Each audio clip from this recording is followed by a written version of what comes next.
ভুনা খিচুড়ি আর ঝাল ঝাল মুরগির মাংস, এর থেকে পারফেক্ট কম্বিনেশন আর কী বা হতে পারে। সাথে থাকবে একটু লেবু, শসা আর কাঁচামরিচ। খাওয়া দাওয়ার ব্যাপারে আমার বেশ নখরামি চলে, কিন্তু বাসায় যদি আবার এমন স্পেশাল কিছু রান্না করা হয় তাহলে আবার কিন্তু বেশ আগ্রহ করে আমি সবার আগে গিয়ে খেতে বসে পড়ি।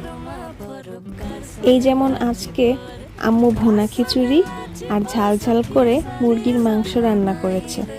বাস সবার আগে আমিই কিন্তু খেতে বসেছি, তাও আবার সুন্দর করে প্লেট সাজিয়ে একদম আয়েশ করে বসেছি। দেখুন কি সুন্দর লাগছে, খেতেও কিন্তু বেশ মজা হয়েছে। ভুনা খিচুড়ি কিন্তু আমার বরাবরই পছন্দের তালিকার মধ্যে পড়ে।